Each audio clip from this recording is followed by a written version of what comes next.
Thank you, Sam, and I want to welcome everybody to today's program. We've got a lot of information that we do have packed in here. As Sam mentioned, the materials are fairly extensive. Not only do you have what I would call the material packet, the materials themselves, which is, and I'm looking at the end of it here, 46 pages. You've got the slides. Now, in my notes, I've said essentially I want to remind everybody to follow the materials, not the slides. But in fact, I've got a couple extra slides that reinforce what's being said in the materials to the largest extent. The slide is, here's a placeholder, so you can see on, it's going to say materials page 2 or 10 or 12 or whatever, and so you can keep up and you can see the major bullet points. The idea is that to the largest degree you'll be looking at the 46-page materials. That's where you'll highlight and make your notes. It's probably more advantageous there than on the slides. But that said, there are a few slides that reinforce the materials, and they're not directly related to that. If you look up on the screen or your printed page, and in the upper right-hand corner it doesn't have something that says manual page whatever, then that's going to be an extra slide that's meant to reinforce. So there may be times where you and I are both going to be flipping back to the slide to say, okay, here's what we've got. Okay, that said, the materials are fairly extensive. You did get audit work papers for different regulatory agencies. You can look at those, you can edit those, you can take them and put them into Word. If you look at one regulatory agency, definitely look at those from your agency. And then if you want to, look at the others. And are there other questions, or is there a similar question that's phrased differently that helps me understand what they're after on mine? I've heard more and more of examiners beginning to look at e-sign, but this is not one of those areas where we get a lot of regulatory feedback. We don't hear about civil money penalties or about egregious violations. We don't hear about that on most violations that happen. We hear about it on Hummed and Flood, but we don't hear about it here. The crux of today's program is not necessarily regulatory compliance, as in I want to appease my examiners, because when you factor in all the risks, that's where my biggest risk is. The idea in today's case is we're going to review e-sign and UEDO. We're going to talk about when one applies versus the other, and we're really going to focus in on some risk issues and what you need to do with the ultimate goal of having a valid contract that's going to be acceptable in court. We're not going to go through legal documents and discuss legalese, but we're going to discuss what's your process, what's your workflow. How did you do this? Why did you do it this way?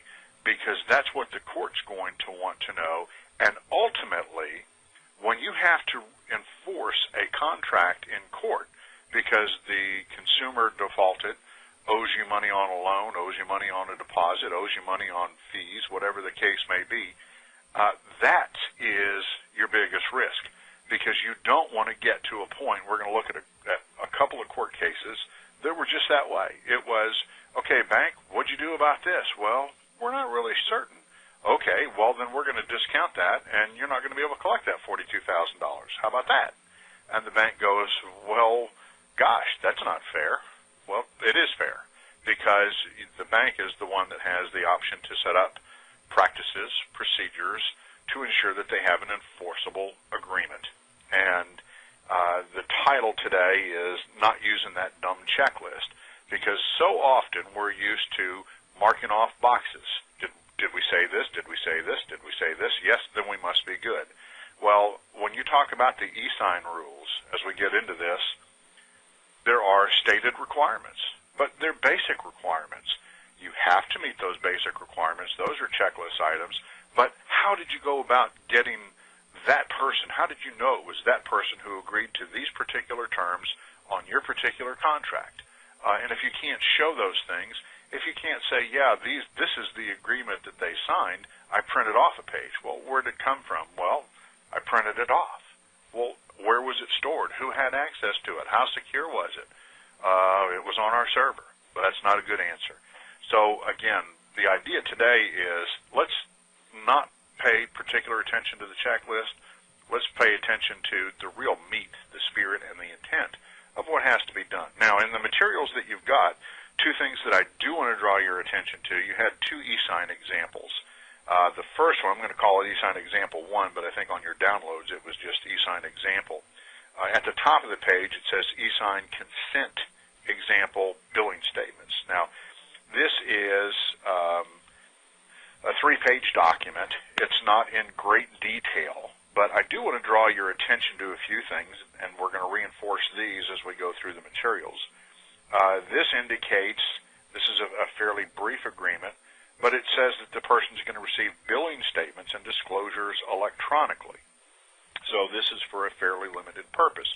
It says the disclosures include, but are not limited to, change in term notices, amendments to the addenda to the whatever your bank account agreement is, your deposit agreement, your loan agreement, whatever it is, or the terms of any benefits, products, or services differed in connection from your blank account. So we're going to identify the account, which can include adverse action notices, changes to the privacy statement, other communications.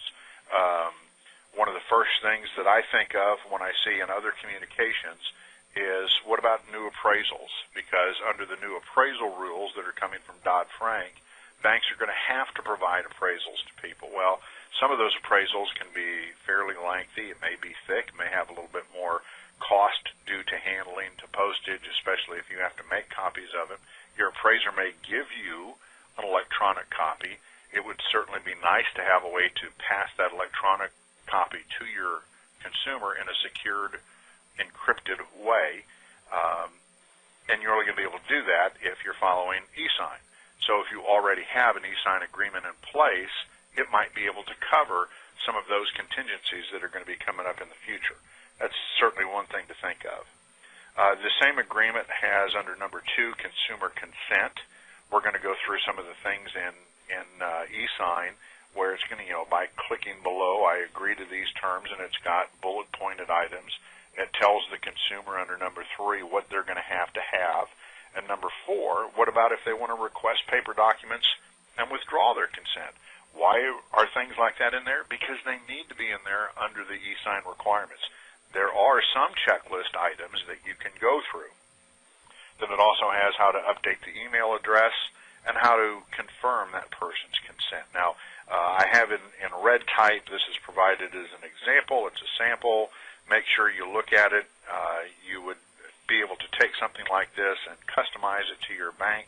But it is one of the documents that you need to have. It's going to have the core items on it. And then the real key, though, is how you implement it. How did you get a person to sign this? How do you know that it was that person who electronically signed it and that it wasn't another user on their computer, that it didn't get somehow fictitiously added onto your site, that it was done that way? What documents do you retain, and how do you safekeep those documents? So there's some bare bones, and then there's the processes. Then there's the second agreement, which is certainly more thorough. It has some of the same type of things. It gives you simply another way to look at it. You can go in online and find a lot of banks that will have their agreements. You look at the middle of the first page, and this one's about a 4-page document. The middle of the first page, and it says documents you agree to receive electronically. And this is a big deal because a lot of times banks will simply say, you agree to receive your documents electronically. Well, e-sign is going to tell you what specifically are they going to receive? Everything? Or is it, I opened this account, I opened a savings account today, and suddenly you're giving me my loan stuff electronically and my deposit stuff electronically, and I didn't agree to all that. So you could have some disputes. But if you look at that, what you agree to, number 4, it says other document selections made by you.